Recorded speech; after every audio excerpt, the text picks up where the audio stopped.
സാക്ഷ്യം കേൾക്കാൻ പോകുന്നത് ജീവിക്കുന്ന സാക്ഷ്യം sister Manju CM. Blessed assurance, Jesus is mine.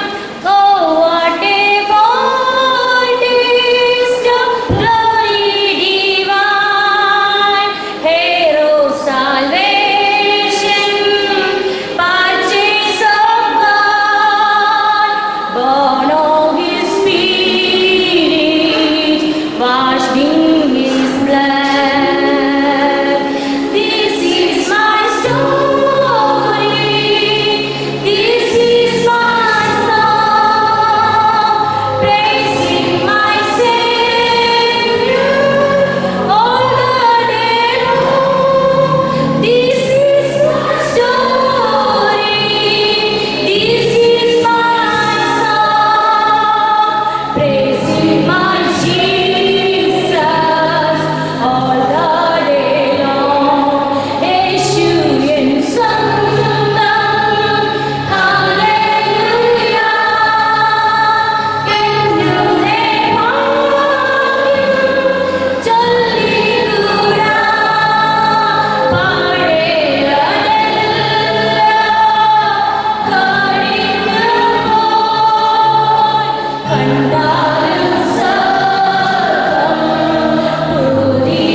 ചിന്തിക്കും. എന്റെ മനസ്സിലൂടെ അനേക ചിന്തകൾ കടന്നുപോയി. കർത്താവ് എന്തിനാ ദൈവമേ ഇങ്ങനെ ചെയ്യുന്നത്? എനിക്ക് എന്തിനാ കർത്താവ് ഇങ്ങനെ എന്റെ കാലുകൾ ഇങ്ങനെയായത്? ഞാൻ അനേക രാത്രികൾ മുഖം ചുവന്ന നേരത്തിൽ കർത്താവിനോട് പ്രാർത്ഥിച്ചു, കർത്താവിനോട് ചോദിച്ചു. അന്നൊന്നും ഇങ്ങനെ വ്യക്തിപരമായി ഇടപെടുന്ന ഒരു ദൈവത്തെ എനിക്ക് അറിഞ്ഞൂടായിരുന്നു.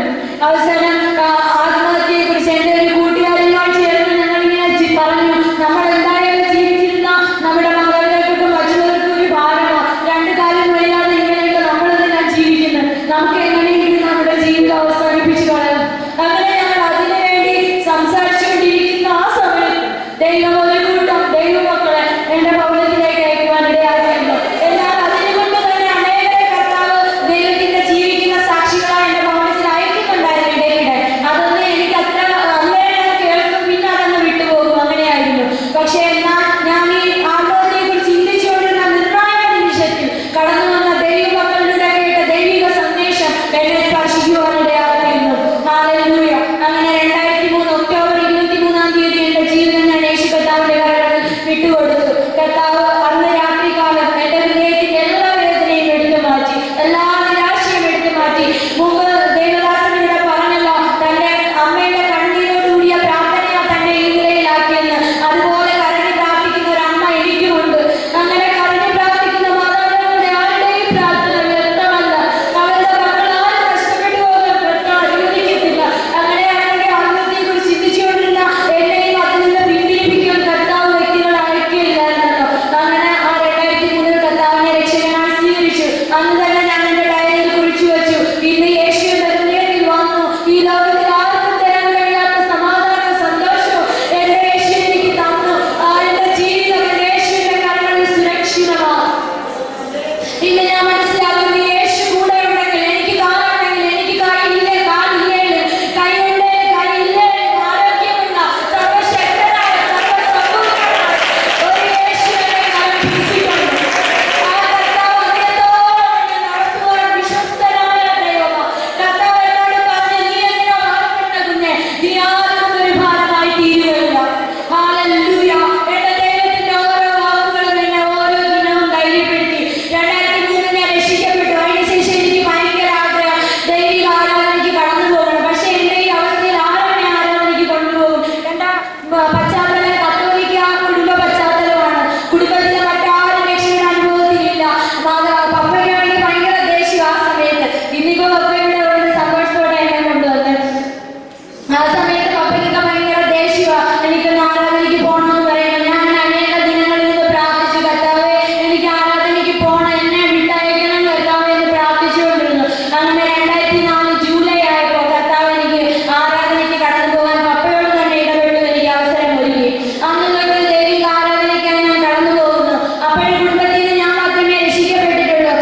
ഹല്ലേലൂയ. ഒരിടത്ത് വളരെ പ്രതീക്ഷയോടെ ചെന്നപ്പോൾ അവിടുന്ന് പുച്ഛിച്ച് തള്ളിവിട്ടെങ്കിൽ അടുത്ത വഴി കർത്താവ് തുറന്നു. അങ്ങനെ VHSC ഗവൺമെന്റ് VHS സ്കൂൾ മുട്ടറയിൽ പോയി 3 വർഷത്തോളം VHSC കുഞ്ഞുങ്ങളെ പഠിപ്പിക്കാൻ കർത്താവ് എനിക്ക് കൃപ തന്നു. തുടർന്ന് ഞാൻ B.Ed ചേർന്നു. കുളങ്ങര B.Ed സെന്ററിൽ B.Ed കംപ്ലീറ്റ് ചെയ്യാൻ കർത്താവ് കൃപ നൽകി. B.Ed ആ വർഷം 2 പേരുടെ ഡിസ്റ്റിങ്ഷൻ ഉണ്ടായിരുന്നു. അതിലൊന്ന് എനിക്കായിരുന്നു. അതിനുശേഷം +2 ടീച്ചേഴ്സിനുള്ള സെറ്റ് പരീക്ഷ എഴുതിയെടുക്കാൻ ദൈവം എനിക്ക് കൃപ നൽകി. ഞാൻ ആ മുട്ടറ സ്കൂളിൽ പഠിപ്പിച്ചുകൊണ്ടിരിക്കുമ്പോൾ തന്നെ AEO എഡ്യൂക്കേഷണൽ ഡിപ്പാർട്ട്മെന്റിൽ നിന്നും ക്ലറിക്കൽ പോസ്റ്റിലേക്കുള്ള ജോലിക്ക് ദൈവം എനിക്ക് അങ്ങനെ അവസരം തന്നു. ഞാൻ അവിടെ ജോലി ചെയ്തുകൊണ്ടിരിക്കുമ്പോൾ എനിക്ക് KSEB-യിലേക്ക് ഇലക്ട്രിസിറ്റി ഓഫീസിലേക്ക് ക്യാഷ്യറായിട്ടുള്ള നിയമനത്തിന് അപ്പോയിന്റ്മെന്റ് ഓർഡർ വന്നു. അവിടെ ചെന്ന് ജോലി ചെയ്തുകൊണ്ടിരിക്കുമ്പോൾ എനിക്ക് സെക്രട്ടേറിയറ്റ് അസിസ്റ്റന്റിന്റെ നിയമനത്തിനുള്ള അപ്പോയിന്റ്മെന്റ് ഓർഡർ വന്നു. അവിടെ ചെന്ന് ജോലി ചെയ്തുകൊണ്ടിരിക്കുമ്പോൾ +2 ടീച്ചറിന്റെ പേപ്പർ വന്നു. അടുത്തൊരു ജോലിക്കും വന്നു. മുമ്പ് VHS സ്കൂളിൽ പഠിപ്പിച്ച ജോലി സ്ഥിരപ്പെടുത്താൻ പോകുന്നു. അതിന്റെ പേപ്പർ കൊണ്ടുവരാൻ പറഞ്ഞു. അങ്ങനെ എവിടെയാണോ നമ്മൾ തകർന്ന് ഭാരപ്പെട്ട് നാം തലകുനിച്ചിരിക്കുന്നത് അവിടെ ദൈവം നമ്മളെ സമൃദ്ധിയോടെ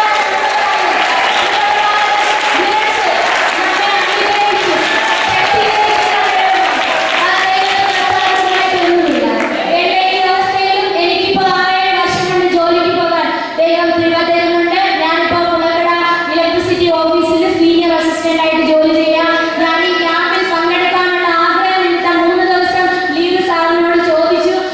ഞാൻ പ്രാർത്ഥിച്ചുകൊടുത്ത് ഞാൻ മനസ്സിൽ വിചാരിച്ചു കർത്താവിനെ ഞാൻ 3 ദിവസം ചോദിച്ചാൽ പഠിപ്പിച്ച് ചോദിച്ചാൽ സാർ എന്ത് പറയുമായിരിക്കും. എങ്കിലും സാറന്മാരൊന്നും പറഞ്ഞില്ല. ലീവ് അനുവദിച്ച് തന്നു. അങ്ങനെ ഞാൻ ഇന്ന് വൈകുന്നേരം നിങ്ങളുടെ നടുവിലായിരിക്കുന്നു. ഇത് ദൈവം ഒരുക്കിയ സമയമെന്ന് ഞാൻ വിശ്വസിക്കുന്നു. അതുപോലെ എൻ്റെ കുടുംബത്തിലുള്ളവരെ 2011 എൻ്റെ പപ്പയും മമ്മിയും ബ്രദറും ഒരുമിച്ച് സ്നാനപ്പെടുവാൻ എൻ്റെ ദൈവം അവസരം ഒരുക്കി. തുടർന്ന് എൻ്റെ ബ്രദറിന്റെ വൈഫായിട്ട് കടന്നു വന്ന കുട്ടിയും അവർ മർദ്ദമ പശ്ചാത്തലമായിരുന്നാൽ ഇതിലേക്ക് ചേരാൻ അവർക്ക് താല്പര്യമുണ്ടെന്ന് പറഞ്ഞു. അവളും സ്നാനമേറ്റ് അങ്ങനെ ആരാധനയ്ക്കായി കൂട്ടായ്മയ്ക്ക് കടന്നു വരാൻ ഇടയായിത്തീർന്നു. ഇങ്ങനെ വിവിധ നിലകളിൽ കർത്താവിനെ വഴിനടത്തിക്കൊണ്ടിരിക്കുന്നു. ഞാൻ നിങ്ങളുടെ എല്ലാവരുടെയും പ്രാർത്ഥനയെ ചോദിക്കുന്നു. എന്റെ ദൈവം എന്നെ സൗഖ്യമാക്കുമെന്ന് പറഞ്ഞിട്ടുണ്ട്. അനേക ദേശങ്ങളിൽ രാജ്യങ്ങളിൽ ഭൂഖണ്ഡങ്ങളിൽ എന്റെ കർത്താവിനെ കർത്താവിന്റെ വാക്കുകളെ വിശ്വസിക്കുന്നു. നിങ്ങൾ ഈ വിഷയത്തിന് വേണ്ടി പ്രാർത്ഥിക്കണമെന്ന് ഞാൻ നിങ്ങളോട് അപേക്ഷിക്കുന്നു. എന്നാൽ എന്റെ കർത്താവിനെ വിടുവിച്ചില്ലേലും എന്നെ പുലർത്താൻ എന്റെ ദൈവം മതിയാകണം. ഏതൊരു അനുഭവത്തിലും ഇന്നിവിടെ കൊണ്ടുവന്ന ദൈവം എവിടെയും എത്തിക്കുവാൻ മതിയായ ദൈവം. ഇതിനിടയിൽ എന്റെ അമ്മയ്ക്ക് ഒരു മാരക രോഗം പിടിച്ചു. ആ മാരക രോഗം വന്ന സമയത്ത് ഭാരപ്പെട്ട് ദൈവം എഴുതണ്ടായിത്തീരും. അപ്പോൾ എനിക്ക് നടക്കാൻ വയ്യാത്തതുകൊണ്ട് എന്റെ ഓരോ കാര്യങ്ങൾ നോക്കുന്നത് എന്റെ അമ്മയാണ്. അപ്പൊ അമ്മയ്ക്ക് വയ്യാതെ വന്നിട്ട് ഞാൻ ഒത്തിരി ഭാരപ്പെട്ടു. പക്ഷെ ഒരുപാട് രാത്രികളിൽ നിറങ്ങാതെ അസ്വസ്ഥതയോടെ ഇരുന്നു. പക്ഷേ ദൈവം ധൈര്യപ്പെടുത്തി അന്ന് മുതൽ ഇന്ന് വരെ ദൈവത്തിന്റെ കരം അമ്മയെ താങ്ങി നിർത്തുന്നു. ദൈവം തുടർന്നും നിങ്ങളെ എല്ലാവരെയും പരിപാലിക്കുകയും മതിയായ ദൈവമായി ഇത്രത്തോളം സമയം സാക്ഷ്യം പറയുവാൻ എനിക്ക് അനുവദിച്ചു തന്നതിന് ഇവിടെ ആയിരിക്കുന്ന എല്ലാ പ്രിയപ്പെട്ടവരോടുമുള്ള നന്ദി യേശുക്രിസ്തുവിന്റെ നാമത്തിൽ ഞാൻ അറിയിക്കുന്നു. സകല മഹത്വവും ഞാൻ യേശു കർത്താവിന് കൊടുക്കുന്നു. നിങ്ങളുടെ എല്ലാവരുടെയും പ്രാർത്ഥനയിൽ എന്നെ ഓർക്കണമെന്ന് ഞാൻ അപേക്ഷിക്കുന്നു.